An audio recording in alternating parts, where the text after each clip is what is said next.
Hello, hello, hello. Ẹ̀yin èèyàn mi, a kú bó ṣe jẹ́ o.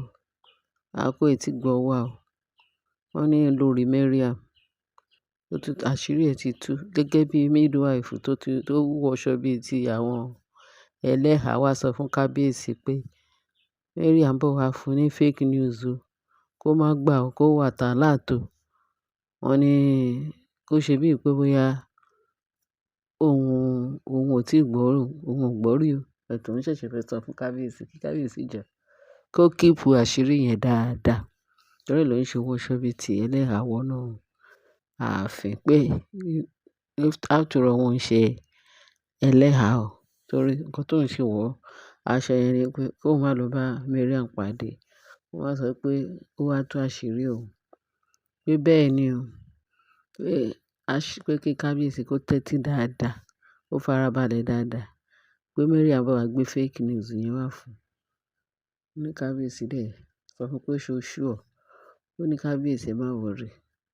Pé ẹ sọ pé mo sọ bẹ́ẹ̀. Nọ́mbà mi rè. Ọjọ́ tí Mariam bá máa wá tó bá máa tú àṣírí ẹ̀ fún yín kẹ̀dẹ̀ ẹ pè mí pé ó ti wá. Lóòótọ́ wọ́n ní bóyá ló pójọ́ mẹ́ta ni Mariam dé o. Wọ́n ní Mariam dé sáàfin ló gbé oyún dání. Pé kábíyèsí, oyún tóun ní oyún oṣù 5 ni. Pé wọ́n ti sọ fún òun pé ìbejì àbí ìbẹta ló máa fi bí. Kò tiẹ̀ tí wà specific. Pé bẹ́ẹ̀ kì í ṣe ẹyọ̀kan ló wà ńbẹ̀.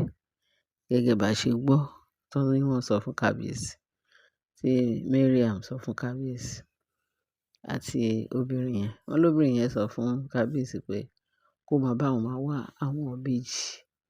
Tó bá rí ìbejì kó wá lẹ̀ tó bá dẹ̀ jẹ́ mẹ́ta lórí. Pé òun fẹ́ sanwó wọn. Ìní order kó lè rí nǹkan gbà lọ́wọ́ kábíyèsí. Torí àwọn tán bí ìbejì tán bí ìbẹta yẹn wọ́n lórí méjì fún kábíyèsí. Wọ́n lórí méjì tán fi bí àwọn ọmọ yẹn fún kábíyèsí. Pé ṣùgbọ́n òun máa make sure pé òun máa gbé tòun náà join ni wọn. Wọ́n ní gbogbo èèmọ̀ Mariam nìyẹn. Wọ́n ní bó ṣe wá lóòótọ́ bí ìbá sí ààfin. Wọ́n ní bó ṣe bẹ̀rẹ̀ sí ní fẹ́ sọ ọ̀rọ̀. Wọ́n ní kábíyèsí tiẹ̀ tí wà standby, tí wà ever ready. Wọ́n ní kábíyèsí wá ní sùúrù. Ṣé ọ̀rọ̀ tó ń sọ yìí jẹ́ kí n pe àwọn alàgbà tán lè bí witness mi. Wọ́n ní bó ṣe pé àwọn elders bí mélòó. Àwọn onínúure tó mọ̀ pé àwọn eléyìí onínúure pé kí wọ́n gbọ́ nǹkan tí Mariam ń table sílẹ̀. Gbogbo ọ̀rọ̀ tó fẹ́ sọ kẹ́ lè bá òun ṣe ẹ̀rí, kẹ́ lè gba ẹ̀rí òun jẹ́ gẹ́gẹ́ bí witness. Wọ́n ló tán bí Mariam ṣe bẹ̀rẹ̀ sí ní ṣe àlàyé nìyẹn. Oyún tó wà náà oyún oṣù 5. Wọ́n dẹ̀ ti sọ fún òun pé òun máa fi bí ìbejì, òun máa fi bí ìbẹta. Pé therefore kóun wá sọ fún kábíyèsí lẹ̀. Pé very soon. Wọ́n ní oyún inú yẹn wá dàbí pé oyún wà nínú ẹ̀. Pé àṣé lóòótọ́ ni woman yẹn sọ. Wọ́n ló ní injection kan o tó máa ń fún wọn o. Kẹ́ mọ báwọn èèyàn ṣe ń risk life o. Wọ́n ní wọ́n máa ń fún wọn every month. Àwọn oṣù kìíní wọ́n á fún ní injection yẹn pé ikùn wọn máa wú. Oṣù kejì wọ́n á tún fún ikùn yẹn máa wú size by size. Títí tó fi dé oṣù 5. Ó ti gba abẹ́rẹ́ yẹn fún oṣù 5. Pé inú ẹ̀ dàbí epo tó oyún wà nínú. Ṣé mọ̀ ipò tí wọ́n ní tí wọ́n á tú aṣọ. Ẹni tó lóyún ẹ̀ mọ̀ ipò oyún ni. Tó bá di nǹkan síkùn, a mọ̀ ipò dì. But eléyìí kì í ṣe dídì nǹkan síkùn. Gẹ́gẹ́ bí wọ́n ṣe sọ. Àṣé technology ó ti gbé àrà ọ̀tọ̀ jáde láti máa gba abẹ́rẹ́ inú wíwú. Inú máa wú láìṣe pé èèyàn lóyún. Ẹ̀mí mímọ́ ṣàánú fún wa nítorí afẹ́ ayé yìí, nítorí nǹkan ayé yìí, nítorí ogún ológun, ogún tadé ni ká wò. Nítorí ogún tadé ni ká wò ní gbogbo wọn ṣe ń sá. Wọ́n fẹ́ para wọn, tó ń sá káàkiri, tó ń sá kọlọ̀bákọlọ̀. Wọ́n fẹ́ para wọn. Kábíyèsí má jẹ́ kí wọ́n wá lọ para wọn sí ilé wọn o. Ẹ má jẹ́ kí wọ́n para wọn sáàfin yín o. Ọlọ́run á kó yín yọ. Ṣé Ọlọ́run gan, ṣé èmi máa sọ fún Ọlọ́run? Ọlọ́run tó ń kó yọ láti jọ́ yìí. jẹ́ pé Ọlọ́run standby láti kó Naomi àti kábíyèsí àtàwọn ọmọ Naomi yọ lọ́wọ́ àwọn olórí burúkú tó ń fi ilé àtọ̀nà wọn lẹ̀, tó ń ya èṣù láàlú, tó fẹ́ wá ba ilé onílé jẹ́. Ẹ fi pé Ọlọ́run máa gbà fún wọn. Ọlọ́run ò gbà. Ọlọ́run wà ò sí níbi rúdurùdu, kò dẹ̀ sí níbi counterfeit, kò dẹ̀ sí níbi tí wọ́n ti ń ṣe nǹkan ìbàjẹ́ àbí kó máa da nǹkan rú. Ọlọ́run ò fẹ́. Ọlọ́run dúró ti Naomi gbágbágbá pé ọmọ yìí, má worry, máa lọ́mọ ọwọ́ ẹ̀yìn ẹ̀. Ọlọ́run ló ń jà fún Naomi ní gbogbo ọ̀nà. Torí ẹ lẹ ṣe rí pé kí lọmọ yìí kí ló gbé fún Ọlọ́run tó Ọlọ́run fi ń gbèjà ẹ̀ tó yìí. Láti ìjìnlẹ̀ ni, mystery ni. Ẹ̀yin èèyàn mi, wọ́n ní Ashley wá lóòótọ́ o. Wọ́n ní Ashley, Mariam là ń sọ̀rọ̀ ẹ̀. Ẹ má bínú sí mi. Ṣé mọ̀ pé àwọn people yẹn ọ̀rọ̀ wọn máa ń wọnú ara wọn. Iṣẹ́ kan náà ni gbogbo wọn ṣiṣẹ́ bí. Torí wọ́n fẹ́ achieve goal lórí Naomi, Ọlọ́run ò dẹ̀ fún wọn ṣe. Torí ẹ̀ láṣìírí wọn kàn ṣe ń tú ní gbogbo ìgbà. Ní every minute, every seconds, every hour. Ọlọ́run tí ẹ̀ fún wọn ní breathing space pé kàn tí ẹ̀ ṣe nǹkan ìbàjẹ́ kí Ọlọ́run kó tó túnú àṣírí wọn. Àwọn kan ní Naomi ò fẹ́ kábíyèsí. Who told you? Kábíyèsí ń gbádùn gidi gan. Ṣé ẹ mọ̀ pé kábíyèsí lọ bá Naomi lọ ṣe ọdún New Year ní Àkúrẹ́? Wọ́n ló ṣe New Year tó jẹ́ pé wọ́n ní kábíyèsí kó tó wọlé ní ọjọ́ New Year pé aago 2 ságo 2:30 ni kábíyèsí wọlé sáàfin.